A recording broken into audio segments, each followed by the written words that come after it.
The future of work and leadership always starts with us. Welcome to the Dr. Ginny Show. Let's dive in. Hello and welcome back to the Dr. Ginny Show. Today's episode, I have a special, always special guest, but today's super special. Hady Mendez, the author of Calladita No More, is with us. And I cannot wait to dive into our conversation, Hady. Welcome to the show. Gracias. Thank you, Dr. Ginny. Happy to be here. It's a pleasure to have you. We're going to go right into our conversation, Hady. Tell us, what has your journey been like up to now? And what inspired you to write Calladita No More? It's been a long journey. I'll take us back a little bit. I'm someone who has worked at the intersection of tech and financial services for over 25 years. So that was where I worked. And being based in New York, that made a lot of sense because we have a lot of financial services firms here, and we do have lots of tech firms here too. So I started my career off as a consultant.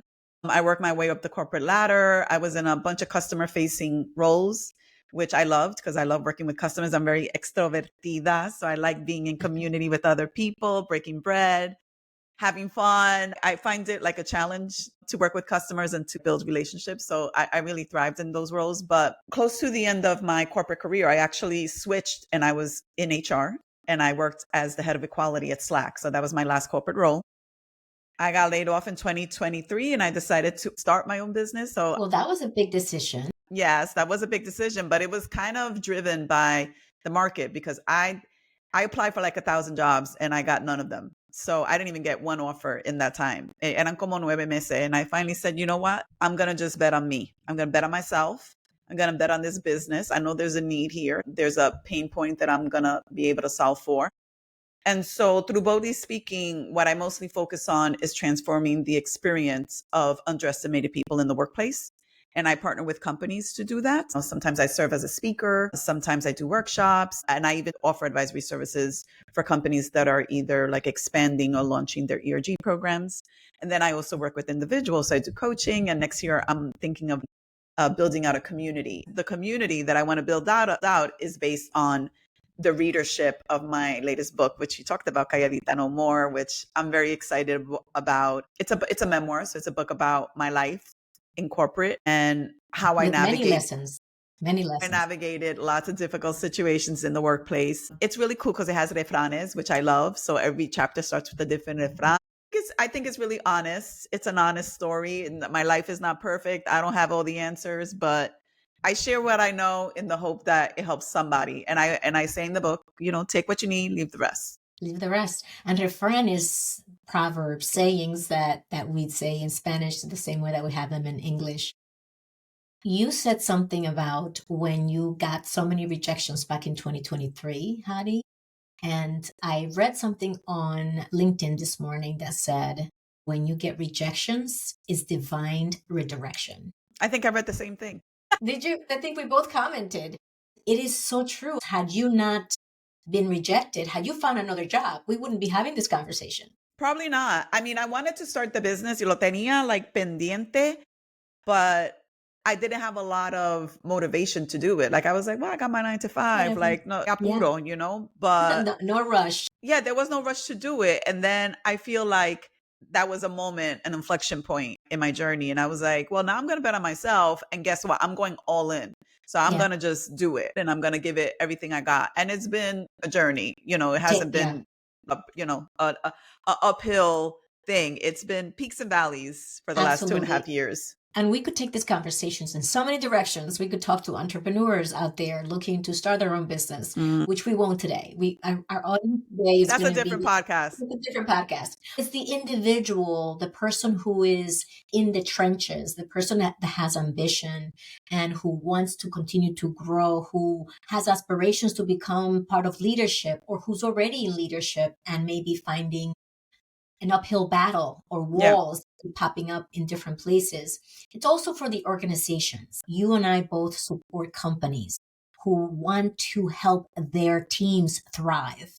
And in the middle of so much going on, whether it's the economy or technology or the transformations happening faster than ever before, exponentially, we want to also bring in those companies as the C-suite leaders who may be listening to us and provide insights and lessons and strategies that we can all apply to achieve these goals. Let's continue the conversation about Calladitas No More. I know that you mentioned that it's a memoir.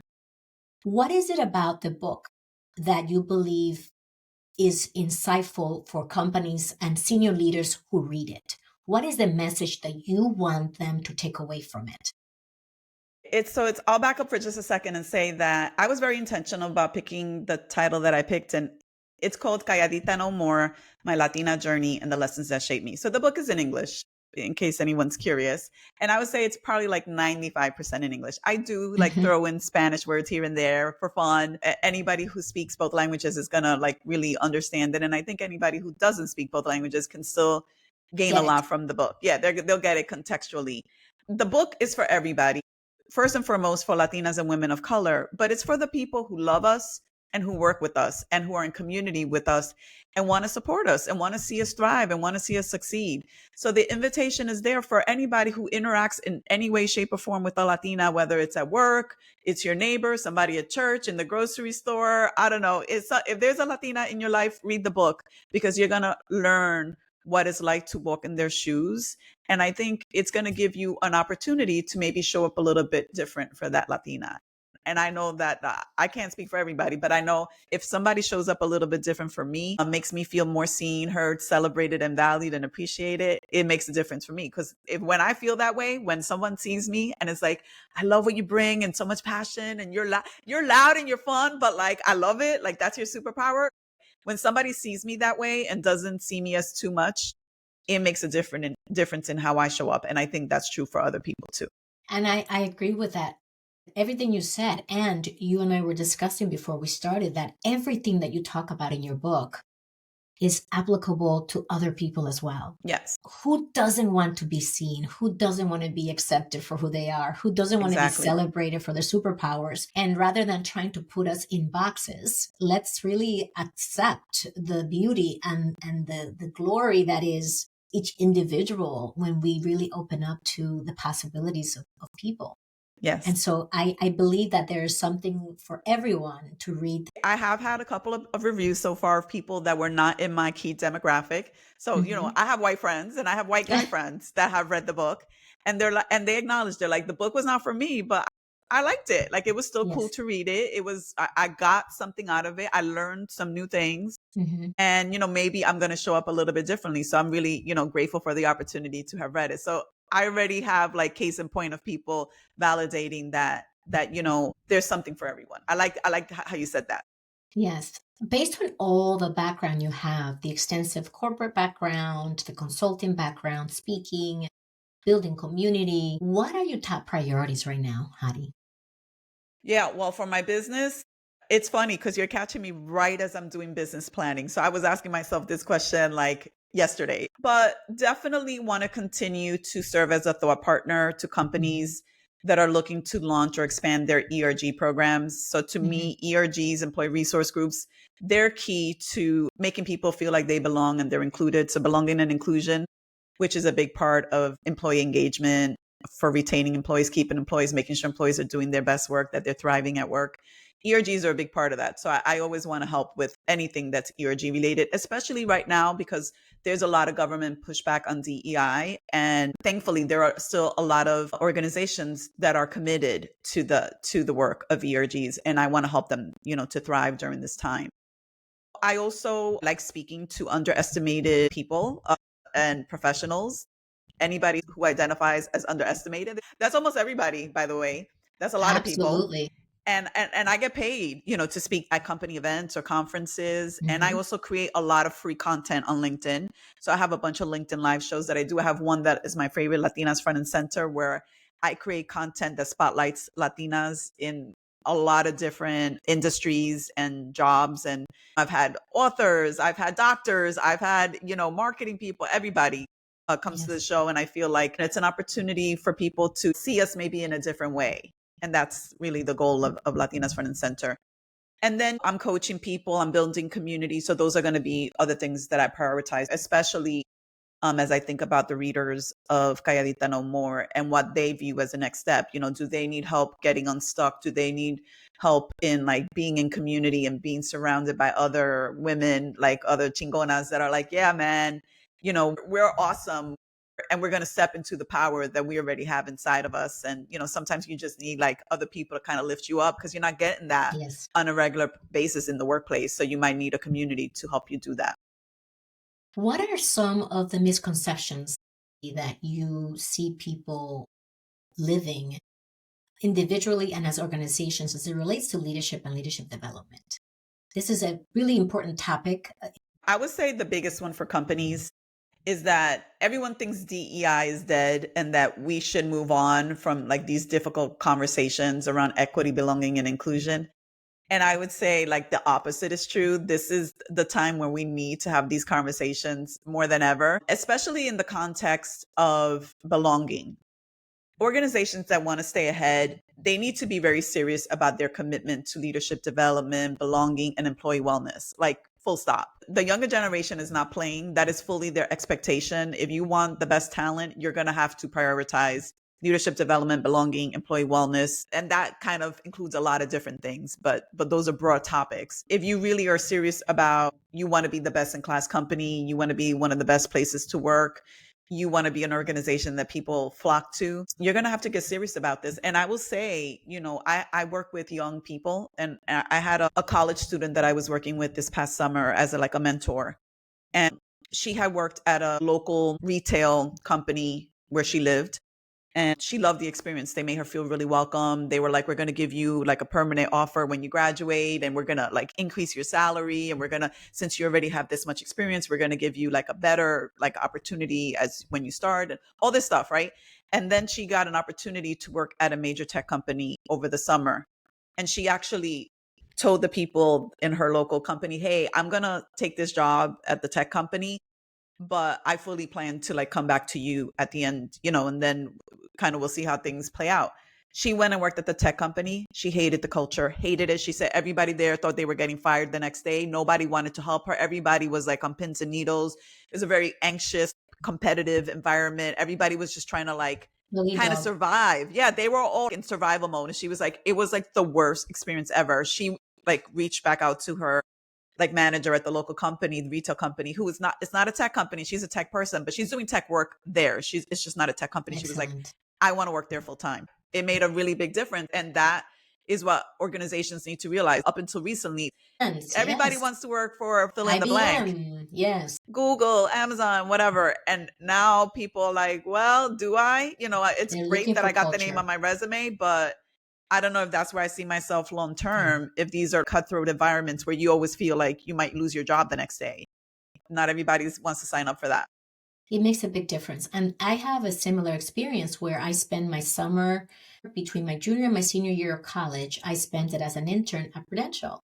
And what made me say yes when they made me an offer in April of my senior year was the culture, was that there was a beautiful sense of community.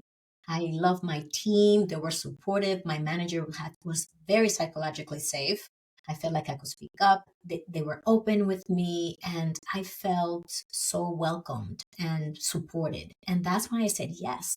I was with Prudential for 7 years. I got my MBA while I was there. And I really loved the environment. And more than ever, to your point, that is highly valued by the Gen Zers. Yes, right? 1,000%. That is a huge value. Those are table stakes. It's not like nice to have. So we're part of the same generation where we had to tragarlo. It was like, well, this esto lo que hay, and that's it. End the story. There's no negotiation. No, you don't push back. You don't question. You just accept it. That's how we grew up, and that is not how Gen Z is. Gen Z is like, nah, I don't think so. No, and I don't want to work that long. Right? Exactly. Well, it's 4:59. Yes. I gotta go. I gotta do my 5 to 9 now. My side hustle. I know this is a really fun conversation, Hady. Let's talk about challenges for a little bit. What are the biggest challenges that you're seeing currently in the demographic that we support and the companies are going through? I would say it's the same thing I talked about before, which is this notion of the government pushback is making the organizations defund or deprioritize their commitment to anything around employee engagement, employee retention activities. A lot of people just like have completely shut down their DEI efforts, or they've substantially cut back on ERG budgets. Things Even like people are very focused on AI, which is like the shiny new object, and everyone wants to like focus there. But they're forgetting they are going to need people. I know the goal or the vision is that AI is going to replace some people, but at the end of the day, there still will be people there. we're going to need new jobs. We'll have new jobs based on AI. And people are going to need their basic needs met, which is they want to feel like they belong. They want to be seen by their leaders. They want to know that there's opportunities for advancement. They want to feel like, yeah, they have opportunities for connection and community at work.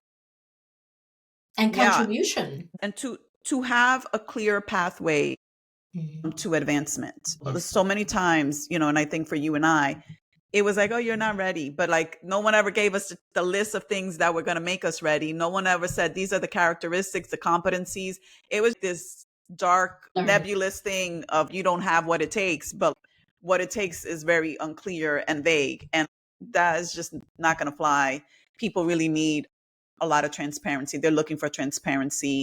So I know I've had to get super creative about not only where I focus as a business, but where I can have the most impact, because I really want to make sure that we don't get lost in the sauce or we don't get forgotten. It's like, oh, well, DEI, throw everything away. And it's like, well, you know what? You could throw away DEI, but the underestimated people, which is a growing number of people, we still are around. We still are the future of a lot of these organizations. Yes. We still are the ones that are going to bring the talent that they're looking for.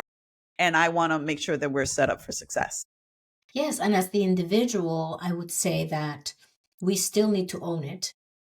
We need to make sure that we are responsible for our careers, that we have the self-advocacy. And you talk about the difference between self-advocacy and promotion. Many of us don't feel comfortable promoting ourselves, but I love the way you describe it in the book, which is promotion is sharing how you contribute and how you add value. Yeah, and letting it's pretty people simple. know that you actually do it. Right. A lot of people struggle with that because they're not used to, they feel like it's being like braggadocious, or the culture rewards humility.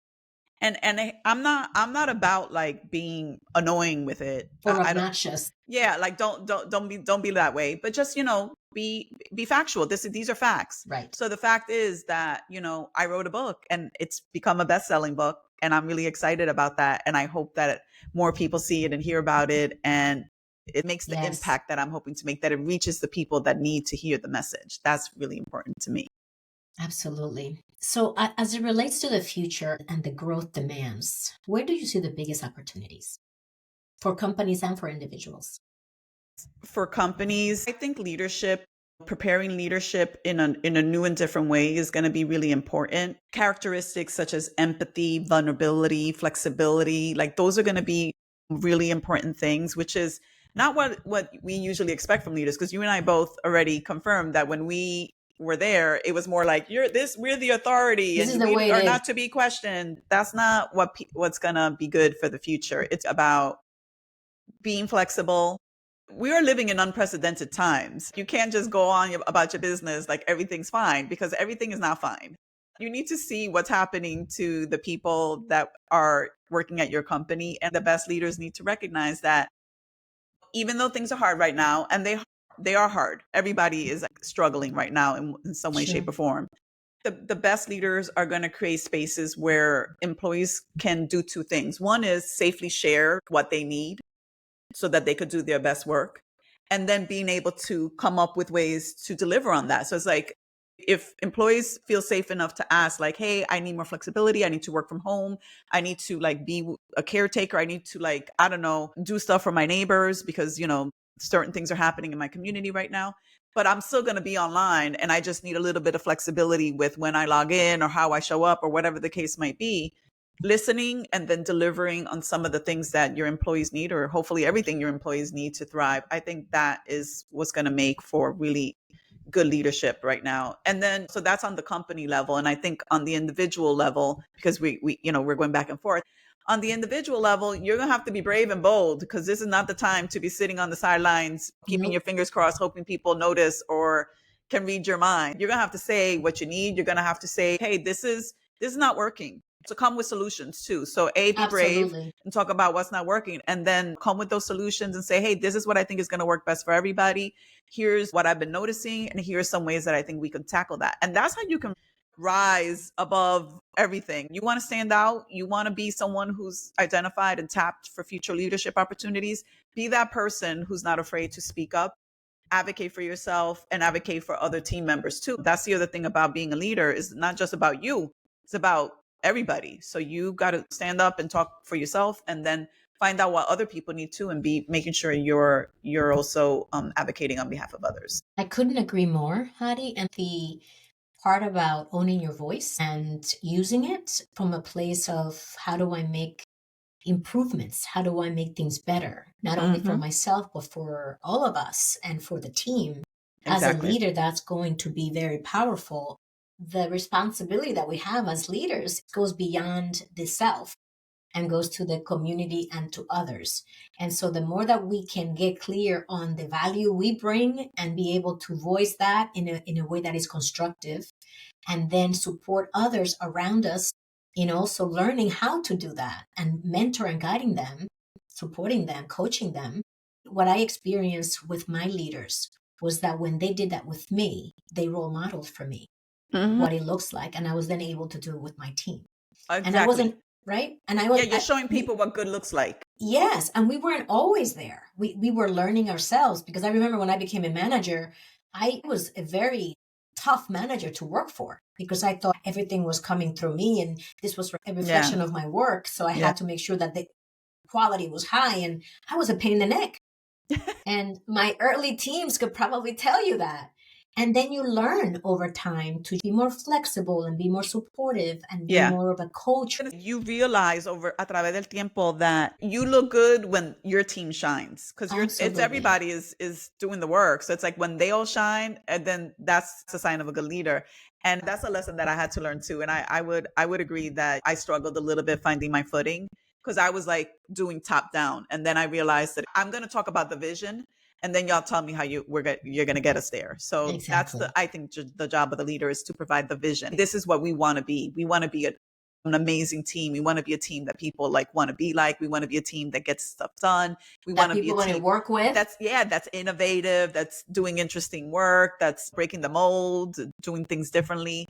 It works out best when they sign up for the vision. They're like, yo, that's dope. That's great. I want to do that. Yes, sign me up. That's part one. And then part two is, okay, how are we going to get there? And let's find out what resources you need and what obstacles you have, so that I can help provide the resources and remove the obstacles. 1000%. Thank you so much. Is there something else that I haven't asked you that you want to share before we go into our fun lightning round? I want to go back to the book for just a second. Sure. And share two things. One is that I had a lot of Latinas and women participate in the book project. And I'm very happy to say that I had 70% Latinas on the team and 90% women. And for me, that was like very deliberate and intentional and very aligned with the message of the book. So I'm proud of that, and I want to celebrate that. And the other thing is that I did decide to narrate the book myself. And so Beautiful. the audiobook is by me. How I'm talking to you now, that's what it sounds like. Most people tell me that, especially the people who know me, they're like, damn girl, it sounds like I'm just talking to you, like we're just having a conversation. And a lot of people say it feels like they're talking to an amiga or a prima or like older sister or something like that. So I like that, because it's meant to be very warm, conversational, and intimate. And so which is kind of reflective of you. Yeah, I think so. Yes, wonderful. Thank you for sharing that. All right, in your lightning round, what would you tell your younger self, Hady, as you started out on this journey? I think I struggled a lot with feeling like I wasn't enough for a lot of my younger years. And so I would definitely tell my younger self, not only are you enough, so that's part one, but part two is you deserve the same things that everyone else is getting. Because I, unfortunately, maybe it happened to you too, Dr. Ginny, but there were some times where I had to watch people that came after me or were not performing at the same level as me, and they were getting the promotions that I felt like I deserved, or they were getting the special projects that I wanted, or they were working with the customer that I wanted to work with. I will never forget this. There was a woman who joined a team that I worked on, and she spoke Spanish, but she was not Latina. She spoke Spanish, and she went around telling everybody that she spoke Spanish. And I was like, So do I. Like, what's the big deal? But anyway, she ended up working with customers in LATAM that I wanted to work with. Wow. And that No was a lesson way. for me because I was like, you know what? Speak Spanish? Not only do I speak Spanish, I'm bicultural. So I Yeah. actually share the culture of the customers. It's not just a language thing, it's a culture thing too. And I was so mad at myself for not speaking up and advocating for myself sooner because she got the client to work with the clients that I wanted to. And Right. for me, it was like, I didn't connect the dots that people can read my mind and know that those are the kind of customers I wanted to work That's with. right. And also people maybe didn't know that I had that competency, that maybe I am fluent in Spanish and that, I would be good with those type of customers. I learned that Big lesson. lesson. Yes. Big lesson. And that's why you and I talk to our clients about self advocacy. It's what do you need? What do you want? Have you had those conversations with your leader? I've heard clients say, well, my next role, I wanted to be a C suite role, or I wanted to be a senior director role. And I said, well, who knows about that? Yeah, exactly. Who's in with you? Yeah. Who is planning with you for this to happen? And have you enrolled your manager? Have you enrolled your sponsor? Do they even know that this is what you desire to do? And in many cases, like, I haven't been that vocal about it. And I'm like, we need to be vocal about it. We need to actually share this and ask for guidance. What do you recommend that I do if this is the track that I want to get on? What do you suggest that I learn that I need to learn to be able to do that role, etc.? So you can actually have a roadmap instead of just hoping, which is we know is not a strategy. Yeah, hoping is not a good strategy. I was going to say that in the book I addressed this specific topic, and one of the things I say is that some people looked at me when I would say what I wanted, like bendito, esta ta loca, like you're not going to get there. But I was serious about it, and I was completely invested and committed to achieving whatever it was that I set my heart on. And over time, I would change their point of view. Like they would start to Yes, see me the way I saw as that myself. person. Yes. Yes, Sometimes, unfortunately, for some groups of people, you have to not only ask for the help, but you're going to also have to remove some bias that people might have around where you fit in or how high you're supposed to go in an organization. Or are you really a leader or can you really lead a team? It's like, yes, girl, right. I can. So just give me a chance and I'm going to do it. And let me show you what I can do already. So ERG work is a great way to showcase your talents. If you don't have a team, but you're like, I want to be a people leader, be an ERG leader, because you can be like, hey, I can delegate and I can plan and I can oversee something. Execute. Yes. And I Yes. can deliver and I can manage people and I can provide feedback and all the things. So it's a great way to showcase and cultivate and develop really those talents. When you said that people questioned whether or not you could do it, I thought some people in the South would say, bless her heart. Yeah. Like, poor thing. She thinks Yep. she could do it. Yeah, pobrecita. Yeah, I bless write her about heart. exactly this Yes. point because people looked at me and I could see the look in their eye that they were like, Esta, she's She's not not going living to in make it. reality. And I'm like, Yeah. yes, I am in reality. It's just not the reality that you're used to, but it's the Yes. reality that I deserve. And let me. And as a result, I think it has taken more time. It has taken longer for us to get there personally, because you mentioned that you had this sense of not having enough self-worth. And so you had to believe it yourself, can I do Yeah, it? And there then were years. once you committed, then you knew what to do. But until you had that commitment and believe in yourself, that is what we talk about. We talk about we need to harness that self leadership because no one, even when we're in the best environments, no one's going to knock on our door and say, I want to make you the head of Yes, X. I have a chapter called Nadia is Coming to Save You, and it's exactly about that. But I was going to say too that I want to share that that's not linear. You could not have confidence, develop some confidence, and then be put in a situation where you don't feel confident anymore. And you're like, what the F? Like, what just happened? And then you could be knocked off your feet, and then you Yes. got to like build that confidence again. So it's happened to me, and I share a story about it in the book where it happened and what was the context of that, because it happened. I agree 100%. And I also want to highlight the big concern I have from something that I've seen. And that is that through the ERGs or through the initiatives that people were taking on to help the underestimated groups move forward was putting certain individuals who were not ready for those positions in those positions, which was in a way a disservice because it was setting them up to fail. So when something is really difficult and there's a big problem that nobody will touch with a 100-foot pole, they would then tap me in the shoulder or tap someone in the shoulder to say, that didn't happen to me, thank goodness, but it would happen to some of my clients. They would be tapped on the shoulder to do the impossible, knowing that no one else has succeeded in that role. And because we're so eager to prove ourselves and to get the opportunities, we say yes, knowing that we're being set up for failure. Yep. Yes. So I've heard of that. Trap. It is a trap. I don't think I've ever been put in that situation either, but I've definitely heard of colleagues and people that I know that have shared that, similar experience happened. And that happened. And it was regrettable to some degree, but, like you said, they wanted to prove themselves, and this was the opportunity that was provided. And so they took it knowing blinded, that, it might not go so well. Without making that distinction, because ultimately the outcome of those situations were that the person was promoted and she typically was failing at it. And it got so difficult that she left. So now the company not only lost the talent completely. And imagine how that person feels. And that's a person, the skill set and the competency to do good work, but to your point, not put in the situation where they could thrive and succeed. And so that takes a toll on their mental health, their self-esteem. So, then you got to dust yourself off and get back up again. So some of the women that I've coached have been in those situations where they've had to dig themselves out of a hole that they got into, because even how a manager treated them caused big T trauma. And that is disheartening when I run into those situations. Yeah. Let's continue our lightning round and wrap up. Okay. If you had no limitations of resources and time and money, what would be your dream project? All right. Let me tell you. It would be a 1-year immersive program that would blend leadership theory with lived experience. So it's the learning and the experience. I'm a very experiential person, so I like the experience. I'm not big on theory.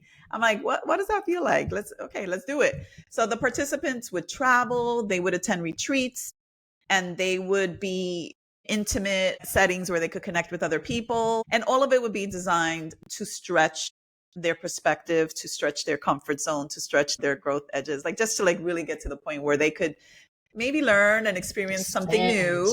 Yes. And also, hopefully, going back to what are the competencies that leaders need, hopefully it's going to strengthen their ability to lead with empathy, with authenticity, with courage, those very basic things that I talked about. Vulnerability, that are very important right now. Yeah. So absolutely. It would be learning and pushing, getting uncomfortable. So I got to find a sponsor for that. I don't know what the budget would be, but I think we would do fun outdoor things to that with our resilience through some fun outdoor activities.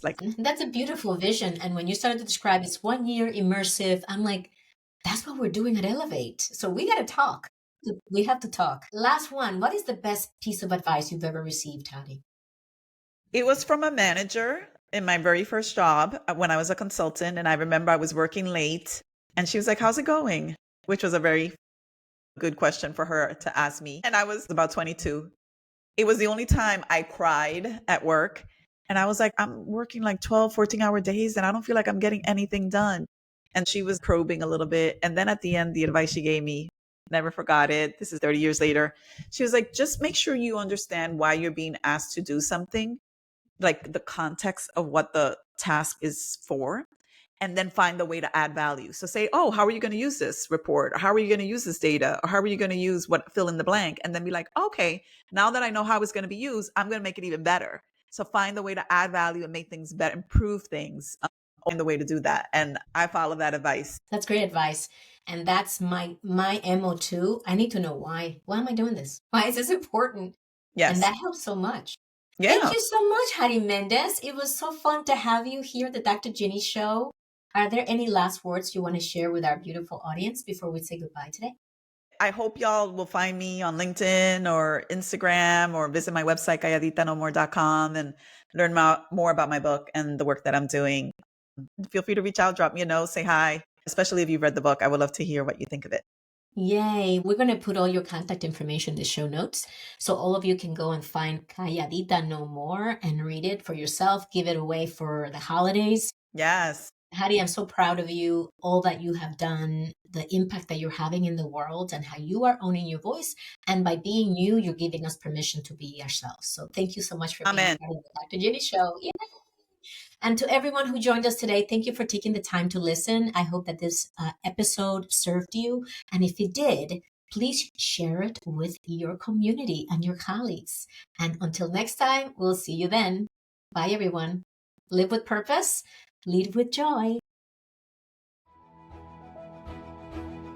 If you enjoyed today's content, I appreciate your review so others can find us, and share it with your friends. And to stay in touch, join our community to receive valuable strategies and expert advice at drginnybarrow.com. See you soon.